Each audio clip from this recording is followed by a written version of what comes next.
los cielos descendió Jesús el Salvador. Aleluya, gloria al Dios de amor. El Señor murió y resucitó.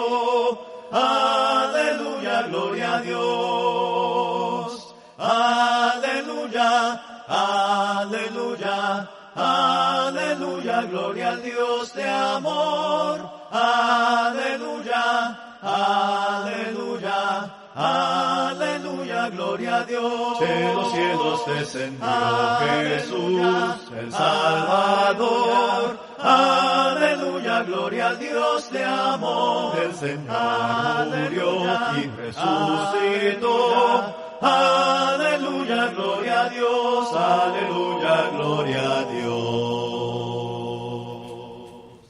Muy buenas tardes, amados hermanos. Amén. Que el Señor les bendiga.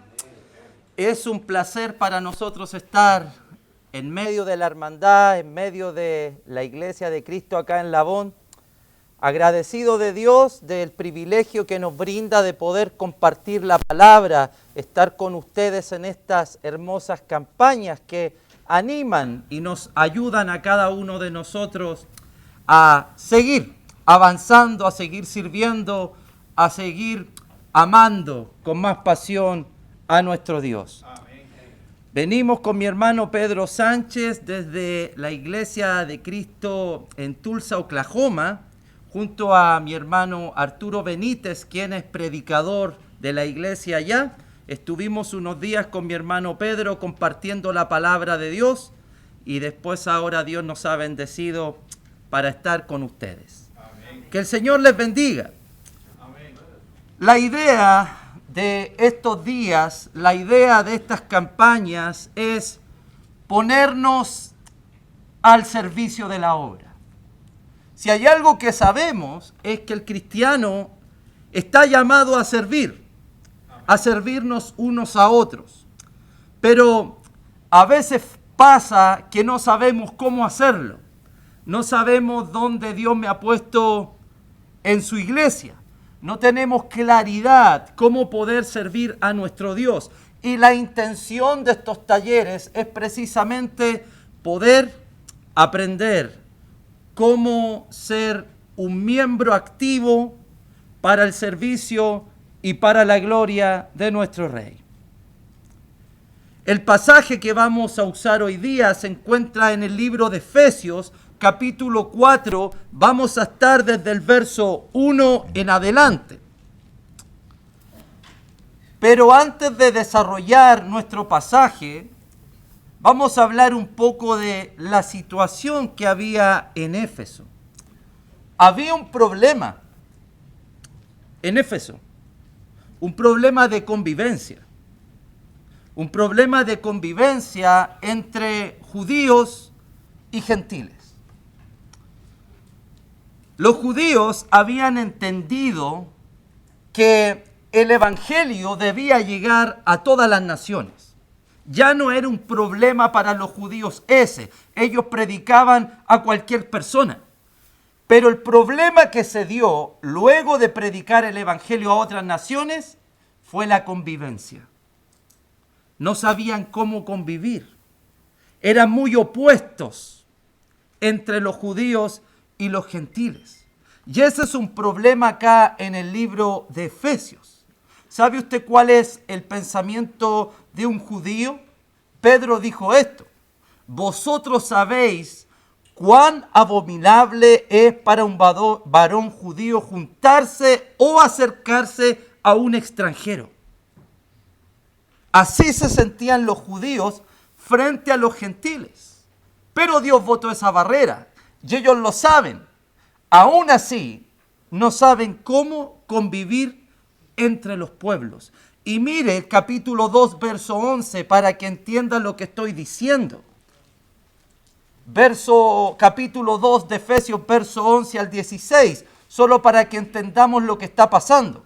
Por tanto, dice Pablo, acordaos de que en otro tiempo vosotros, los gentiles en cuanto a la carne, erais llamados incircuncisión por la llamada circuncisión hecha con mano en la carne.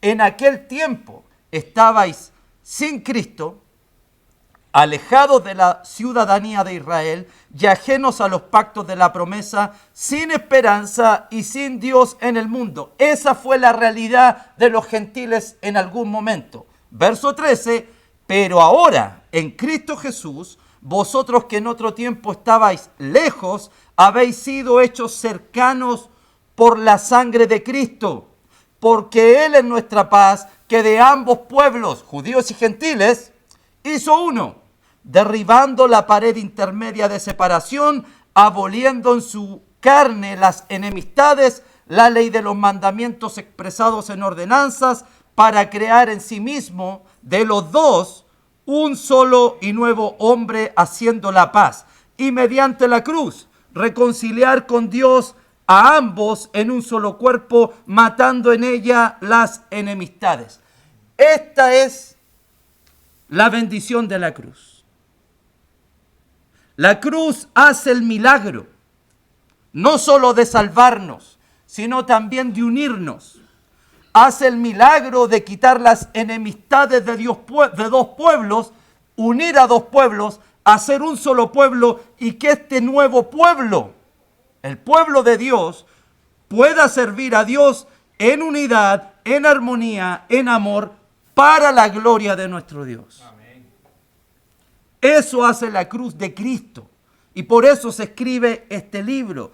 Y como los efesios no entienden, en el capítulo 3 se va a hablar del gran amor de Dios que excede a todo conocimiento. Ese es el amor que hace que Cristo se haya entregado por nosotros, y que ahora, a través de ese amor que es incomprendible a la mentalidad humana, podamos ser uno solo y desarrollar el mismo amor mutuo. Y por eso tenemos capítulo 4. Y eso es lo que vamos a desarrollar. Capítulo 4 de Efesios, versículo 1.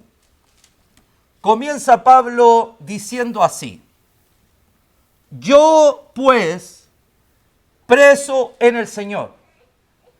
Hermanos, esta es la condición del apóstol. Él está encarcelado, está en cadenas. Pablo está en la cárcel. Y uno puede preguntarse, ¿qué es lo que hizo? ¿Cuál es la razón? ¿Por qué Pablo está preso? ¿Qué es lo que hizo? ¿Qué causó que el apóstol pudiera estar en esa condición? Pablo no hizo ninguna maldad. Pablo no atentó contra las leyes romanas. Pablo no es un homicida. Pablo no infringió leyes. Pablo no hizo lo malo ante la sociedad ni ante los gobiernos. ¿Cuál es la razón de que Pablo se encuentra en esa situación? Dice, yo pues preso en el Señor. La razón es Cristo. Amén. Pablo está preso por Cristo. Está preso por predicar a Cristo. Está preso por hablar la palabra de Cristo. Pablo está preso por ser un siervo de Cristo. Pablo está pagando el precio de lo que significa seguir a Jesucristo. Esa es la razón. Ningún malhechor, ninguna maldad, ninguna infracción a la ley. Pablo está preso por causa de Jesucristo.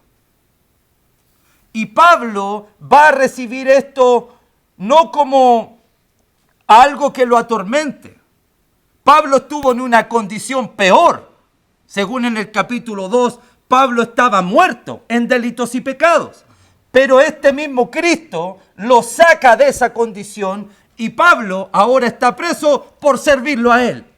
Y si tienen que encarcelarme, y si tienen que tenerme en cadenas, tengo que estar preso por el que me sacó de la muerte. Pablo dice, amén, que así sea. Esa es la condición de Pablo. En esa condición, Pablo escribe esta carta. Quiero decir algo a los predicadores, a los maestros, a los ancianos de la iglesia. Tengo malas noticias. No esperé recibir aplausos. No esperemos recibir elogios. No esperemos recibir glorias. Aquellos que siguen el camino de Cristo no buscan esas cosas. Aquellos que siguen el camino de Cristo no van a recibir estas cosas. Van a recibir ataduras, azotes, cárceles por predicar el nombre de nuestro Rey. Esa es nuestra realidad. Y así debe ser. Ese es el camino de aquellos que anuncian a Cristo. Ese es el sello de quienes quieren salvar almas en este mundo. ¿Estamos de acuerdo? Amén. Esa es la realidad.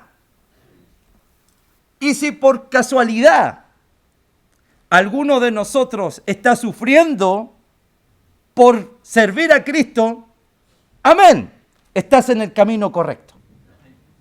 Preocúpese cuando nada pasa a su alrededor, cuando está todo bien. Preocúpese en esa situación, porque a los siervos de Dios por predicar al Rey sufrieron antes, ahora y siempre. Ese es el camino de Cristo. Amén, hermanos. Amén. En esa condición el apóstol hace un ruego. ¿Cuál es el ruego que hace a la iglesia de Éfeso? Verso 1. Yo pues preso en el Señor, os ruego que andéis, gracias mi hermano, como es digno de la vocación con que fuisteis llamados. ¿Qué significa esto?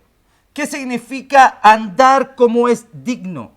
La palabra digno en este pasaje significa equilibrio de balanza. Para explicarme, piensa en una balanza común. ¿Para qué sirven las balanzas? ¿Cuál es el sentido? Para equiparar dos pesos diferentes. ¿Qué significa andar como es digno en este pasaje? Que a un lado de la balanza se encuentra nuestro Dios. Al otro lado de la balanza nos encontramos nosotros. Esta balanza está así. Pero cuando yo comienzo a desarrollar una vida digna, conforme a la voluntad de Dios, cuando sigo el camino de Cristo, esta balanza comienza a equipararse, poco a poco.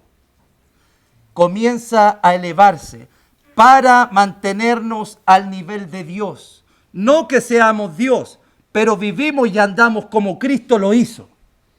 Eso es vivir dignamente. Andar conforme a la voluntad de Dios. Vivir dignamente es desarrollar la vida de Cristo en nosotros para y frente al mundo. Amén. ¿Se entiende, hermanos? Nuestras vidas deben mostrar que somos merecedores de lo que expresamos ser. ¿Qué es lo que expresamos ser nosotros? Cristianos. ¿Saben lo que significa eso? Debemos vivir como Cristo. Eso es vivir dignamente. El ejemplo que Él nos dio estando en este mundo de cómo honrar a Dios es lo que nosotros debemos adaptar en nuestras vidas. Aprender de aquel que nos llamó. Esto significa andar como es digno, adaptar la vida de Jesús en nosotros.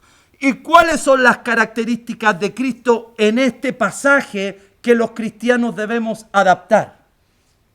Número 1, ¿cómo debemos vivir según el versículo 2? ¿Cuál es la primera característica de Cristo que los cristianos debemos adaptar?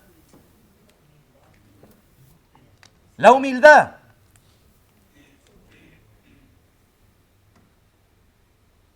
Vivir de manera digna, equiparar esta balanza, comienza con aprender a ser humildes.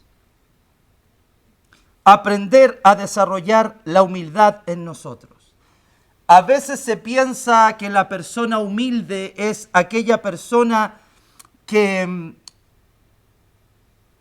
tiene una condición económica precaria. Pero déjeme decirle que es una idea totalmente equivocada. Una persona precaria, con bajo ingreso, una persona pobre, puede ser muy soberbia también. El dinero aquí no tiene que ver con ser humilde o con ser soberbio. Es una actitud. ¿Quién es una persona humilde realmente? Es la persona que considera a los demás en más alta estima que su propia vida.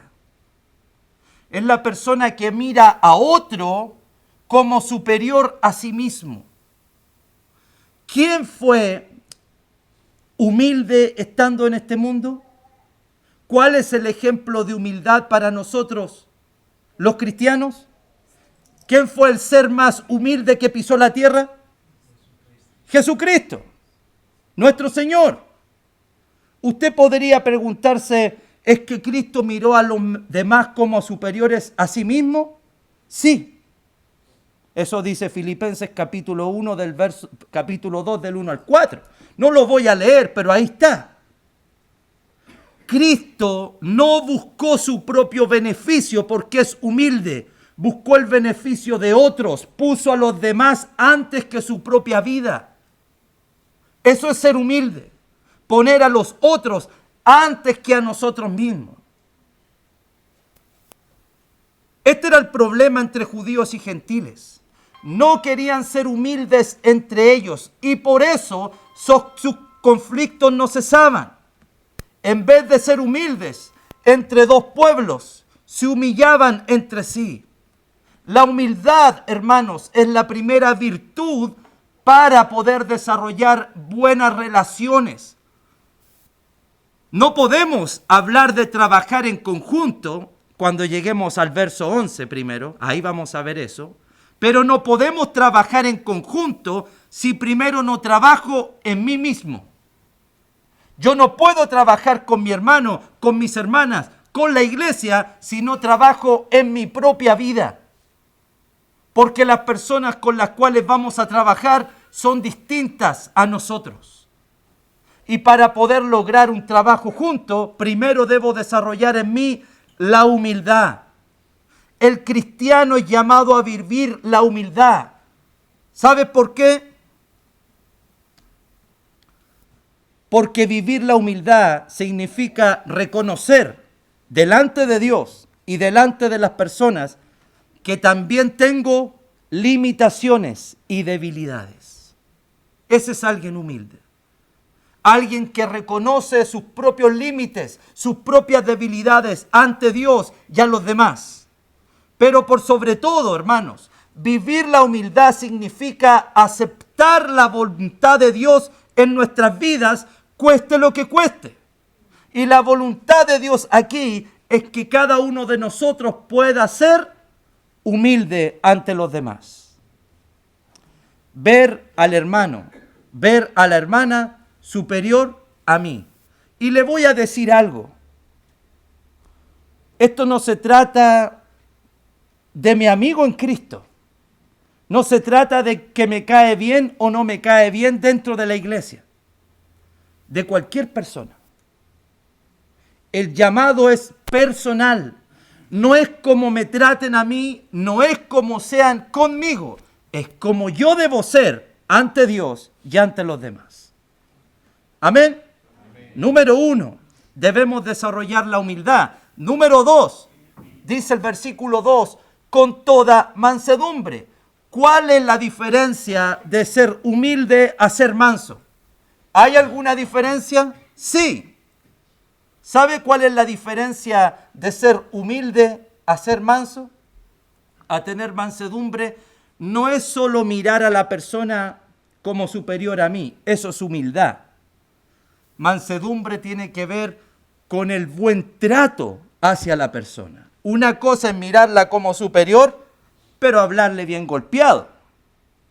No se trata de eso.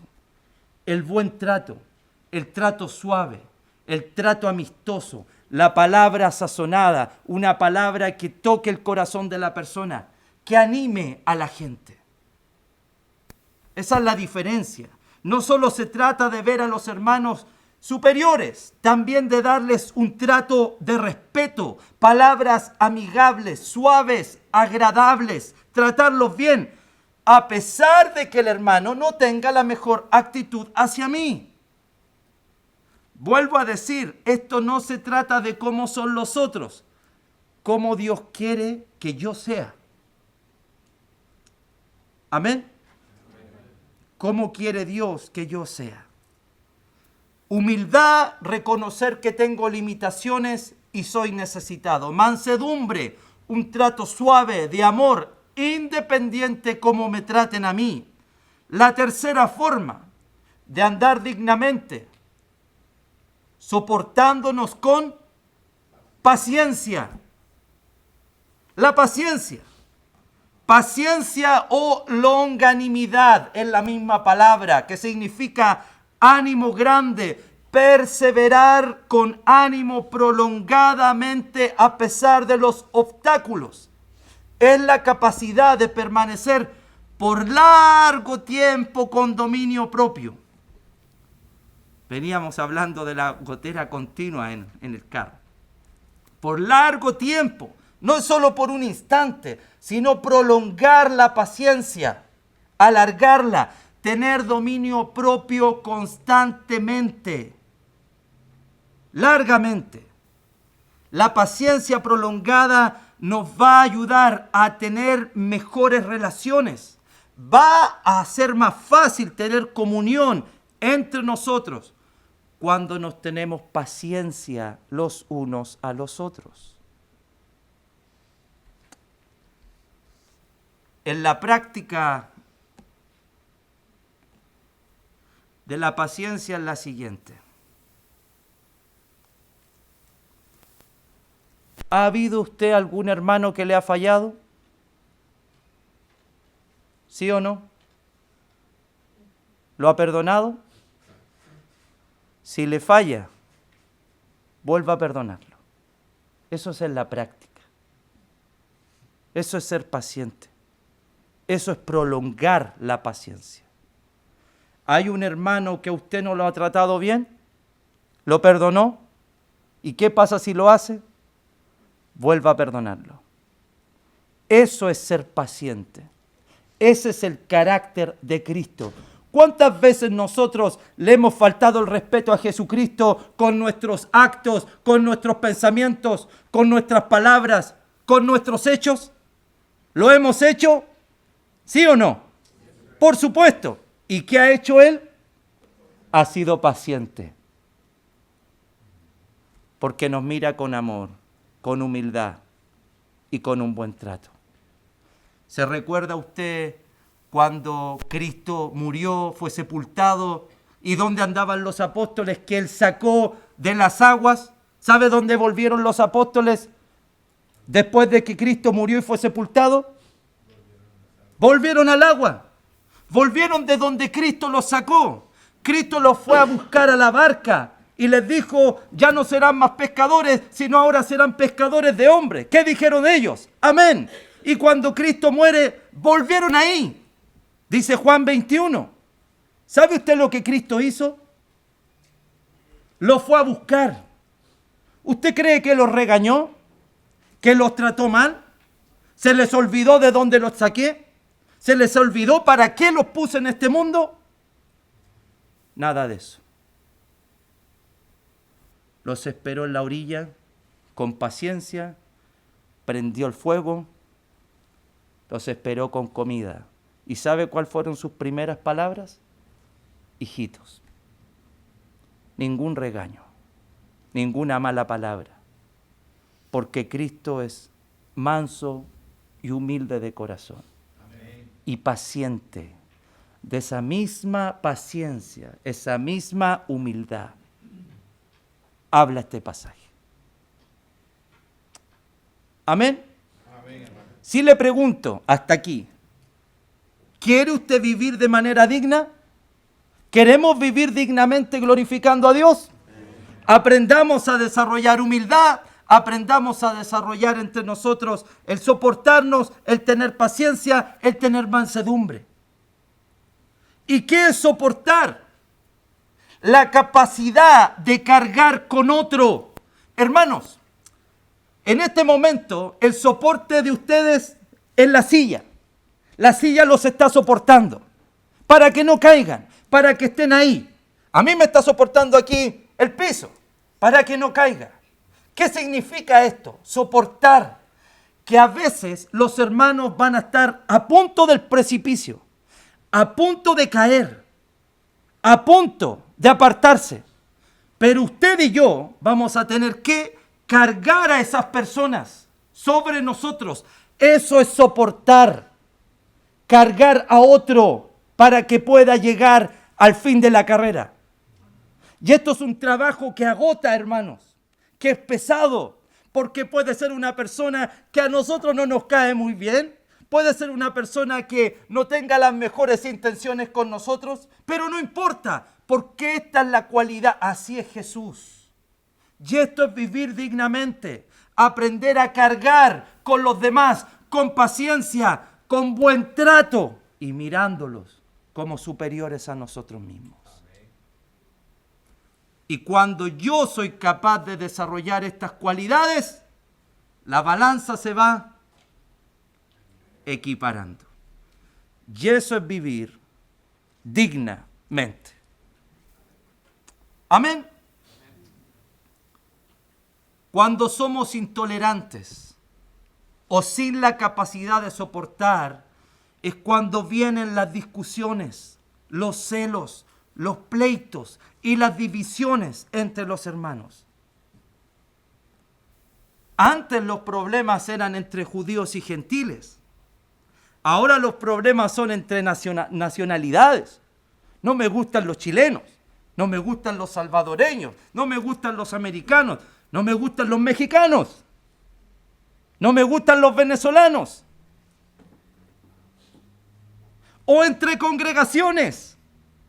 Ya no es entre judíos, ya no es entre gentiles. Ahora es entre las mismas iglesias de Cristo.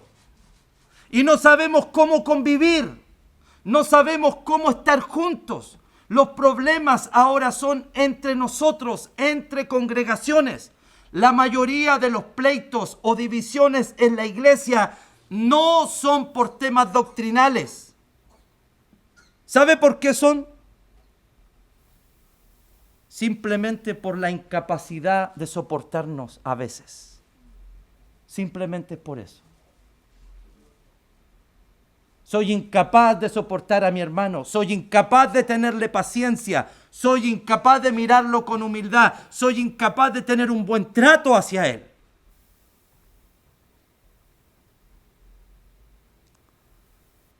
Y maquillamos esto. ¿Sabe cómo lo maquillamos? Diciendo cosas como, es que yo soy celoso de la verdad, soy celoso de la doctrina, y me doy el privilegio o el lujo de maltratar a otros o de no estar junto a mi hermano. ¿Sabe qué es ser celoso de la doctrina en este pasaje? Vivir dignamente, ser humilde, aprender a tener un trato de mansedumbre, a ser paciente y a soportar a los demás. Eso es la doctrina. No se trata solamente con el día domingo estar 2 horas aquí, tomar la cena del Señor, ofrendar, cantar, escuchar y nos vamos a la casa. Esto tiene que ver con un tema de vida, de cómo somos. El cristiano es llamado a esto. Y la manera de dignificar el nombre de Cristo es comenzando a desarrollar estas cualidades en nosotros.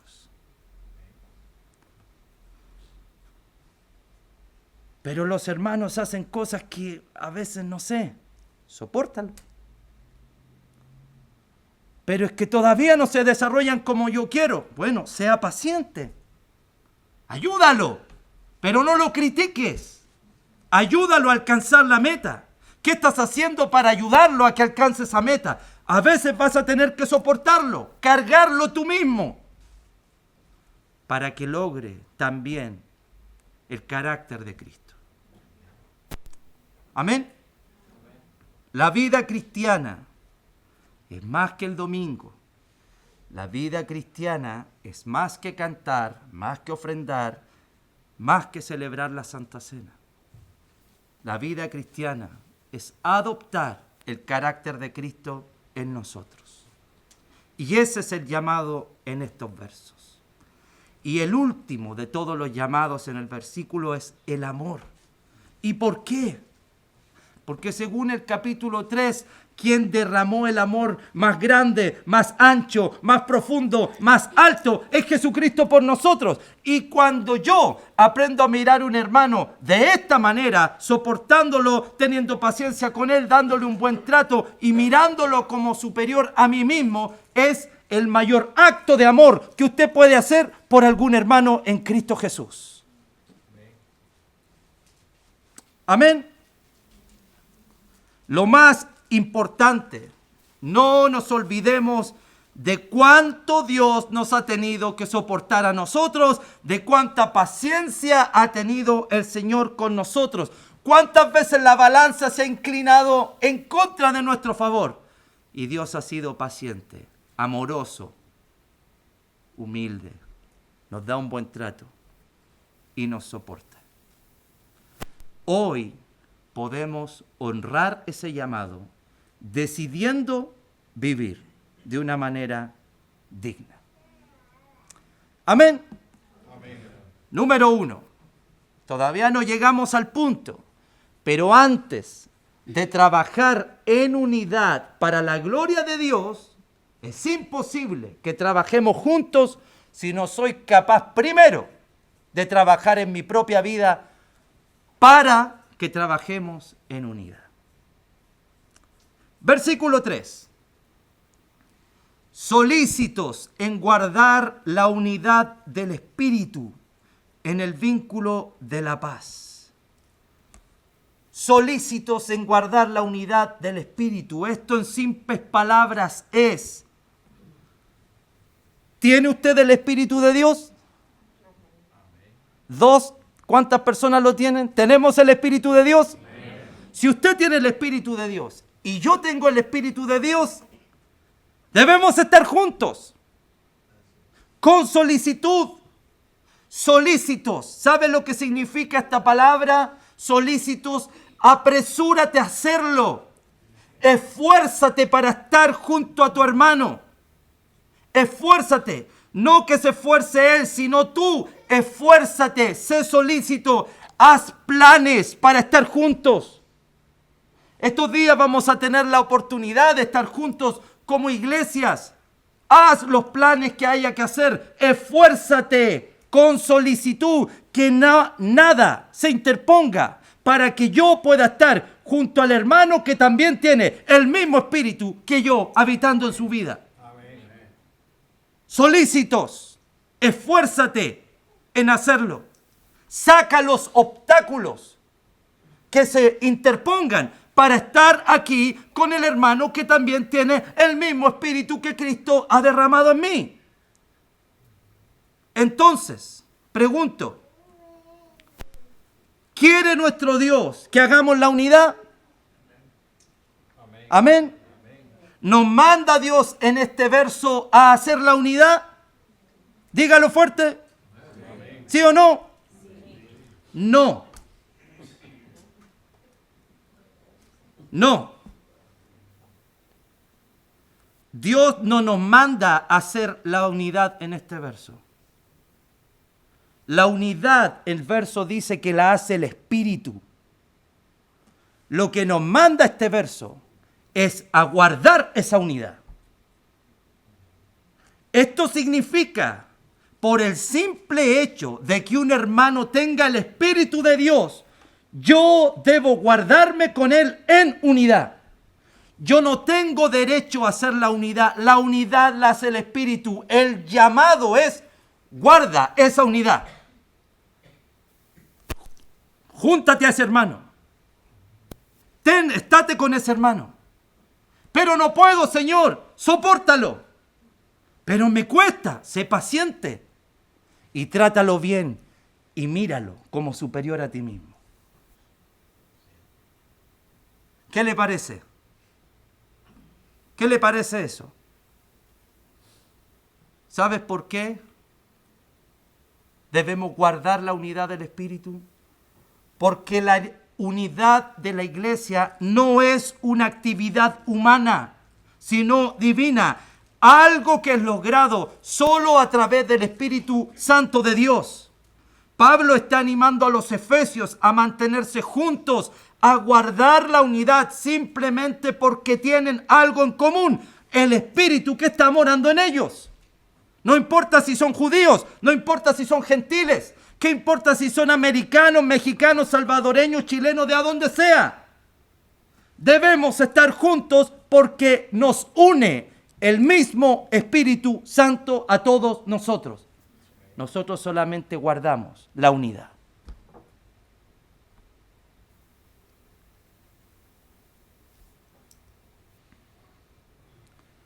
No es una opción.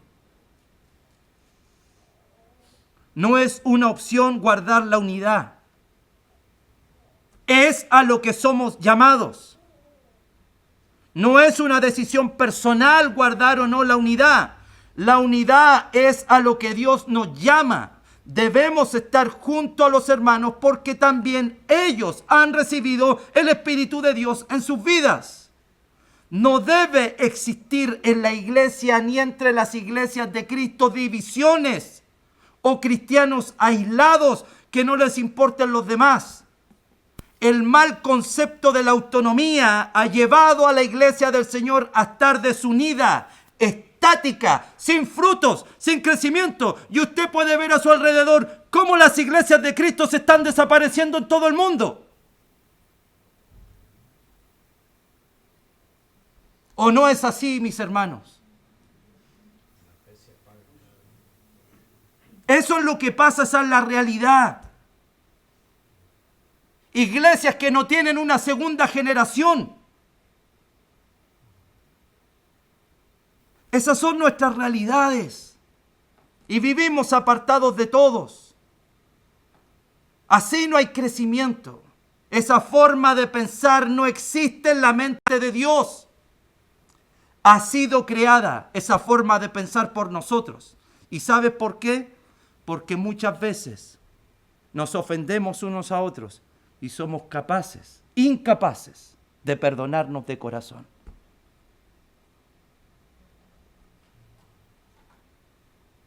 Y la mejor forma para disfrazar o maquillar esto, me aparto, porque soy incapaz de estar con un hermano que tiene el mismo Espíritu de Dios. No solo eso, porque nos fijamos mucho en nuestras diferencias.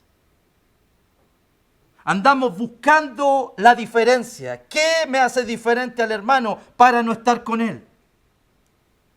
Pero no nos fijamos en las cosas que nos unen. No nos damos cuenta las cosas que tenemos en común entre los cristianos. ¿Quiere que se la muestre? Mira el verso 4. Hay 3 cosas en el verso 4 que tenemos en común nosotros los cristianos. Un cuerpo, un espíritu, la misma esperanza. Verso 5. Tenemos un Señor, una fe y un bautismo. Y verso 6, tenemos un Dios y Padre, el cual es sobre todos, por todos y en todos. Hermanos, tenemos todas estas cosas en común. Lo que dice el verso 4, 5 y 6 es exclusivo de los cristianos. Amén. Esto es lo que tenemos en común, los que hemos recibido el Espíritu Santo de Dios en nuestras vidas. Es hora de que las diferencias no nos desunan. Es hora de que se acaben los aislamientos y las divisiones en el pueblo de Dios. Es probable, hermanos, que en algún momento tengamos diferencias entre hermanos. Es probable que podamos tener puntos de vista distintos entre nosotros. Es probable que nuestra forma de organizarnos sea diferente. Pero no te enfoques en eso. Enfoquémonos en lo que nos une, en las cosas que tenemos en común. Vea lo que dice el verso 3, 4 y 5. Todo lo que nos une. Pregunto, ¿necesitamos algo más en este listado para acercarme a mi hermano? ¿Necesito que Dios le ponga más cosas a este listado para yo poder estar junto a mi hermano? Claro que no. Esto que tenemos es porque el Espíritu de Dios está en nosotros. ¿Qué debemos hacer nosotros frente a esto? Solícitos. Alístate. Anda y reúnete con aquel que tiene el mismo espíritu que tú. Pero hay diferencias. Sopórtelo con paciencia, mansedumbre y humildad. Eso es vivir dignamente. ¿Qué le parece? ¿Más o menos? ¿Está mal? ¿Le gustó? Ese es el llamado en este pasaje. ¿Por qué Dios quiere que trabajemos en nosotros desarrollando estas cualidades? ¿Por qué quiere que aprendamos a ver las cosas que nos unen y no lo que nos divide? Lea el verso 7. Por esta razón. Pero a cada uno de nosotros fue dada la gracia conforme a la medida del don de Dios. ¿Sabes por qué Dios quiere que trabajemos en nuestra vida primero? Porque Dios tiene un plan para nosotros juntos. Dios tiene un plan. Y este plan tiene que ver con la gracia de Dios. Si yo te digo, ¿estamos contentos de que Dios haya dado su gracia para salvarnos? ¿Sí o no? Pero déjeme decirle algo. La gracia no solo fue dada para salvación. Aquellos que hemos recibido la gracia tenemos una responsabilidad frente a esta gracia. La gracia ha dado a cada uno de nosotros un trabajo para ponerlo dentro de la obra de Dios. A cada uno de nosotros fue dada la gracia conforme a la medida del don de Cristo. La gracia en este verso tiene que ver con los dones, con los talentos que Dios nos ha dado a cada uno de nosotros para trabajar en conjunto. La gracia no solo salva, la gracia también es un don de Dios en nosotros para que trabajemos en unidad. Pero vuelvo a decir, difícilmente voy a trabajar con mi hermano si no trabajo primero en mí mismo, desarrollando las cualidades que vimos anteriormente. El problema a veces lo tengo yo, lo tenemos nosotros, no los demás. Debemos trabajar en nosotros para estar con los demás. ¿Cómo es que recibimos estos dones? Versos 8, 9 y 10. Por lo cual dice, subiendo a lo alto, llevó cautiva la cautividad y dio dones a los hombres. Y esto de que subió, ¿qué es? Sino que también había descendido primero a las partes más bajas de la tierra. El que descendió es el mismo que también subió por encima de todos los cielos para llenarlo todo. Pablo, para explicar el punto de los dones, de los talentos que tenemos, de las actividades, de la medida del don como hijos de Dios, está citando el Salmo 68. No quiero que se vaya para allá, pero esto es lo que está citando Pablo en este pasaje. El Salmo 68. El Salmo 68 habla de la victoria de Jehová frente a sus enemigos. El Salmo 68 es un salmo de David y es un llamado de Dios a rescatar a su pueblo tal como lo hizo en el Éxodo. Quiero recordarle algo. El pueblo de Dios estuvo cautivo por los egipcios. ¿Se recuerda eso? El pueblo de Dios estuvo cautivo y prisionero por 400 años. ¿Qué hizo Dios? Los liberó, los rescató, los sacó de esa esclavitud. La imagen del Salmo 68 es aplicada a Dios de la siguiente manera. En la antigüedad, específicamente en la guerra, cuando un pueblo vencía a otro, el capitán del ejército vencedor entraba a la ciudad celebrando el triunfo. Sobre su espalda llevaba dos cosas: los cautivos y los tesoros que había recogido ganados en la guerra, el botín de guerra. ¿Qué hacía el capitán cuando ya estaba en la ciudad. Repartía el botín y repartía los tesoros con los suyos. Esta figura del rey conquistador, del rey vencedor, del rey libertario y que trajo los tesoros para compartirlos con los suyos, es lo que hizo Dios con el pueblo del Éxodo en Egipto. Amén. Él los libertó, sacó a sus cautivos y bendijo a estos cautivos. Venció al faraón, libertó a los cautivos y repartió sus tesoros con ellos. Lo interesante es que Pablo está aplicando esto en este pasaje a Jesucristo. Eso es lo interesante de este pasaje de Efesios. Pablo está recordando el Salmo 68, lo que hizo Jehová. Sí, pero lo está aplicando a Cristo en este pasaje. La figura es Cristo. Jesús es ese guerrero en este momento. Jesús es ese guerrero victorioso que en la cruz del Calvario y a través de su sangre, de su propio sufrimiento y su muerte, aplastó a sus enemigos, resucitando al tercer día y ascendiendo a los cielos, subiendo a lo alto, no como un capitán triunfante, sino como un glorioso Salvador, que por medio de su muerte compró una gloriosa salvación para salvar a aquellos que hemos creído en Él, que antes fuimos cautivos y esclavos de Satanás, pero ahora libres, gracias a la cruz. Cristo subió a lo alto, liberó a los cautivos y ahora nos hizo sus propios cautivos. Tomó el botín y lo repartió entre nosotros.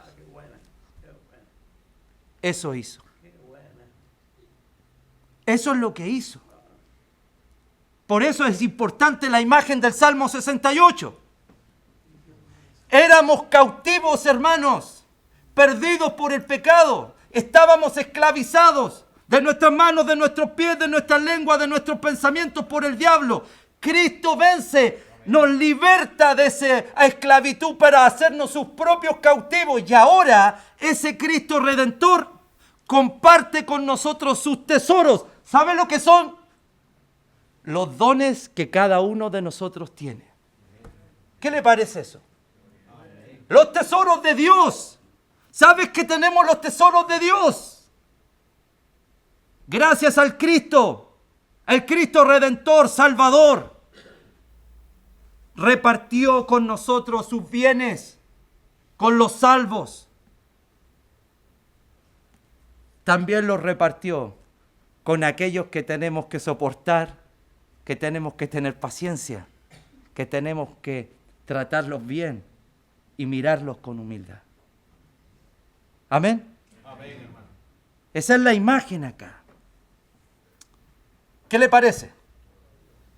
Mi actitud, debo trabajar en mi actitud, porque Dios tiene un plan con nosotros a través de Jesucristo, quien nos sacó de la cautividad, nos hizo sus cautivos, repartiendo sus tesoros, porque tiene un plan.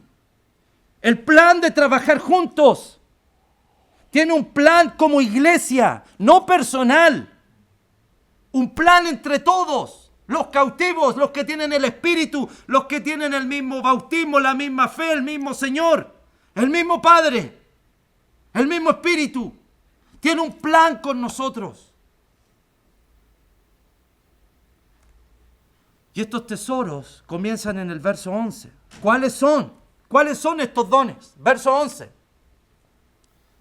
Y él mismo constituyó a unos apóstoles, a otros profetas, a otros evangelistas, a otros pastores y maestros.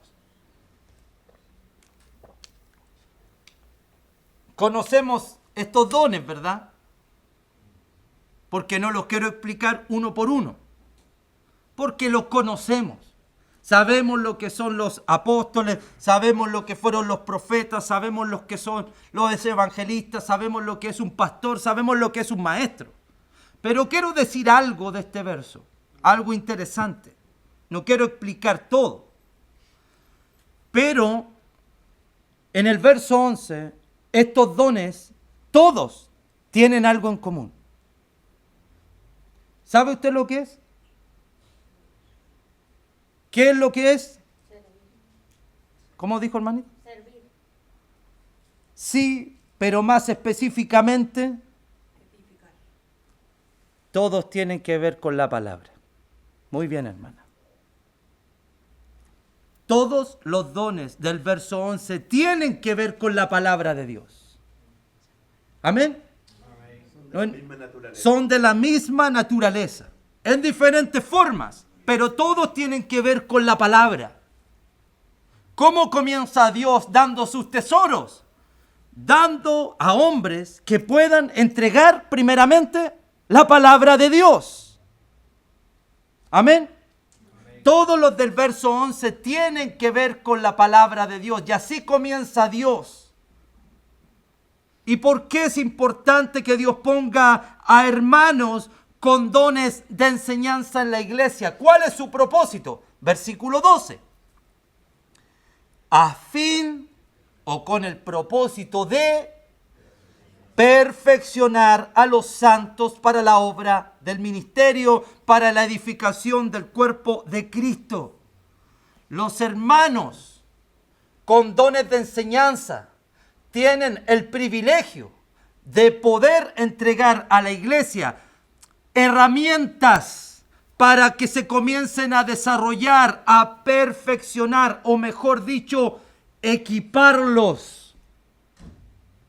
La palabra de Dios tiene la bendición en los oyentes de equiparnos, de ayudarnos. Dios a través de su palabra nos está dando herramientas, perfeccionándonos. ¿Con qué propósito? ¿Qué dice el verso? Para la obra del ministerio. Se lo digo de otra forma. Ministerio significa servicio. Dicho de otra forma, Dios nos equipa, Dios nos da herramientas, Dios nos va perfeccionando para que los oyentes puedan también servir a la obra. ¿Se entiende? ¿Sirven los del verso 11? Sí, con la palabra. ¿Con qué propósito? Equipar a los oyentes, ayudar a los oyentes para que estos, al ser equipados, también sirvan a la obra de Dios. Ese es el punto. Para la obra del ministerio. Para servir a la obra de Dios. ¿Y qué pasa, hermanos, cuando los del verso 11, que tienen estos dones de enseñanza, están ayudando a la iglesia a capacitarse? ¿Y qué pasa cuando los del verso 12 comienzan a ser equipados o capacitados y comienzan a servir a la obra? ¿Qué dice el verso 12? ¿Qué comienza a pasar? Para la edificación del cuerpo de Cristo. ¿Qué es el cuerpo de Cristo en este pasaje? La iglesia. ¿Quiere que se lo grafique? ¿Qué significa esto? Cuando todos trabajamos. Piensa en un edificio. ¿Qué se hace antes de levantar un edificio? ¿Qué se hace? Las fundaciones, los cimientos. ¿Cuáles son los cimientos en este pasaje antes de la edificación? La palabra, los del verso 11. Ellos ponen las bases, la fundación. Pero cuando la fundación, las bases están puestas, los que han recibido el equipo, los que se están perfeccionando, comienzan a servir a la obra y el edificio comienza a construirse. Se comienza a edificar. Primera parte, segunda parte, tercera parte, y que empieza a crecer el edificio. ¿Se da cuenta la importancia del servicio? ¿Nos damos cuenta de la importancia de servir? Hermanos, por eso es importante que nosotros los predicadores, y me incluyo, no tomemos esto como algo común. No podemos tomar la palabra de Dios como cualquier cosa. Debemos tener respeto por la palabra de Dios, porque la palabra de Dios, bien expuesta, va a poner bases sólidas en la vida de los cristianos. Por eso no podemos estar sacando nuestros sermones de YouTube o de cualquier lugar. Estudie la palabra, pase tiempo en la palabra. Aquellos que tienen el don de la enseñanza, debemos pasar tiempo en el estudio de la palabra de Dios, porque tenemos, por Dios, dado poner los fundamentos y las bases para nuestra iglesia. Amén. Esto no es para jugar. Y esto no significa tampoco que los que están aprendiendo o lo están haciendo recién, si se equivocan, tenemos que taparles la boca. No se trata de eso. Ayudémosle. Incentivémoslo. Equipémoslos también. A nuestros jovencitos, que yo me gozo cuando miro los videos de esta congregación, porque hay jovencitos predicando la palabra. Y eso está bien. Porque ahí hay futuro también. Equipémoslos, sigamos ayudándoles, démosle las herramientas, porque lo que están hablando aquí son los fundamentos de la iglesia. Pero esto no queda ahí, debe haber una edificación, y la edificación la ponemos los demás miembros que oímos con nuestros servicios a disposición de la obra de Dios. ¿Ha visto usted en su congregación fallas? Porque déjeme decirle que en mi congregación hay muchas fallas. ¿Sabe por qué es a veces? Porque yo no estoy poniendo a disposición mis dones, mis servicios, los tesoros que Dios me dio para ponerlos a edificar. La pregunta no es ¿quién va a hacer esto? La pregunta es ¿cómo puedo colaborar en esto? ¿Cómo voy a ayudar yo en esta necesidad? La palabra servicio es muy amplia, hermanos. Cualquier cosa que usted pueda hacer por la obra de Dios en beneficio del cuerpo de Cristo es un servicio al Señor. A veces visible, a veces no es visible.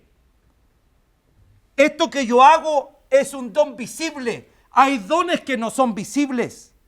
Como hermanos que son capaces de andar visitando a otros, de estar orando por otros, de cargar a otros, de llevar a otros de un lugar a otro, irlos a buscar en su carro, bendecirlos, estar preocupados. No están aquí, pero están sirviendo la obra todos los días. El servicio a Cristo no son 2 horas el domingo, es toda la semana. ¿Cómo yo voy a servir a mi Señor durante la semana? Pero comenzamos por lo menos cuando estemos todos juntos. ¿Qué le parece? Amén. Edificación. No puedo crecer si usted no me sirve. Y tú no puedes crecer si yo no te sirvo a ti. Es algo mutuo.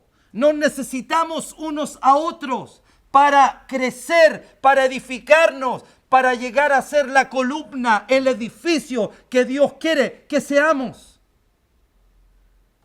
Pero nos necesitamos activos, sirviendo con los tesoros que Dios nos ha dado a cada uno de nosotros. No tomemos como común el tesoro que Dios te dio para ponerlo a la obra de su iglesia. No lo tomes como cualquier cosa, el tesoro, el botín de guerra que el Señor repartió para que podamos nosotros edificar el cuerpo de Cristo. Todo lo que hacemos para la obra de Dios es para la gloria de Él, para la bendición de Él y para el crecimiento mutuo de los miembros de la congregación. Amén. Es imposible que la iglesia crezca y se desarrolle sin el trabajo de todos nosotros. Amén. Es imposible, hermanos. No hay edificación cuando yo no pongo mis dones al servicio de la iglesia. Si usted está recibiendo palabra de Dios, se está equipando, el llamado es edifique y sirva también a la obra. Amén. ¿Estamos de acuerdo? Es un trabajo entonces de uno, de dos, de todos. Y cuando no estamos todos involucrados, el problema es no hay edificación en el cuerpo del Señor. Amén. Verso 13. Hasta que todos lleguemos a la unidad de la fe y del conocimiento del Hijo de Dios, a un varón perfecto, a la medida de la estatura de la plenitud de Cristo. El trabajo en unidad trae como resultado crecimiento. Me gusta como Pablo habla aquí, de plural a singular, hasta que todos lleguemos a uno. Todos, muchos, a ser uno. Todos llegamos a ser uno. Muchos llegan a ser uno en este pasaje.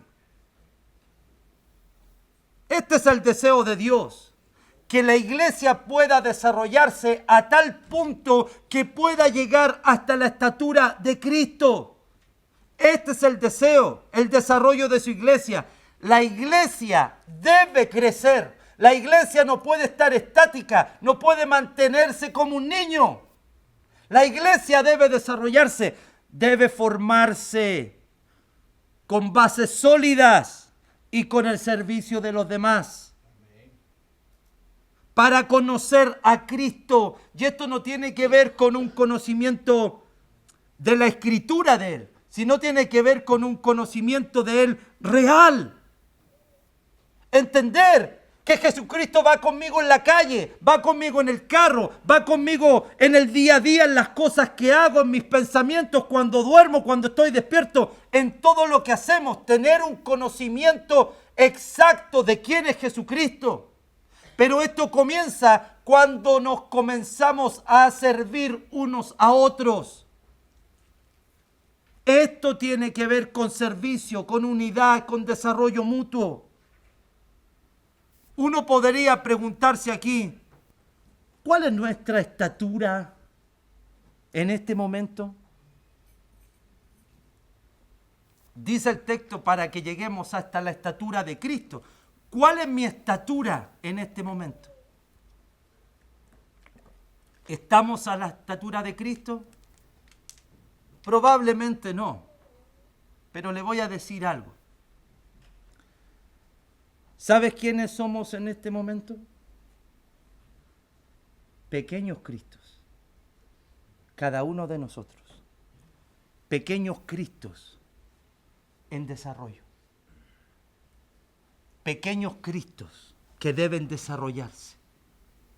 Sí, quizás no estoy a la altura de Él, pero somos pequeños Cristos que queremos llegar hacia esa estatura.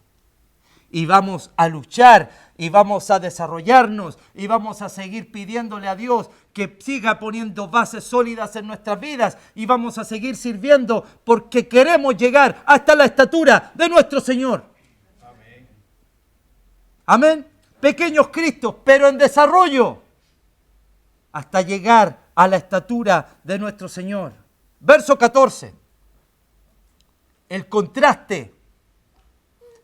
Para que ya no seamos niños fluctuantes, llevados por doquiera de todo viento de doctrina, por estratagema de hombres que para engañar emplean con astucia las artimañas del error. ¿Sabe por qué debemos poner bases sólidas en la iglesia con la palabra? ¿Sabe por qué debemos servirnos unos a otros en la obra del Señor? ¿Sabe por qué debemos comenzar a estar en acción los cristianos? Porque debemos dejar de ser niños. Debemos dejar de ser niños. Dios quiere que crezcamos. Dios quiere que maduremos. Dios quiere que seamos adultos. ¿Qué es ser un niño en este pasaje? ¿Qué es ser un niño en este verso? Según lo que hemos visto.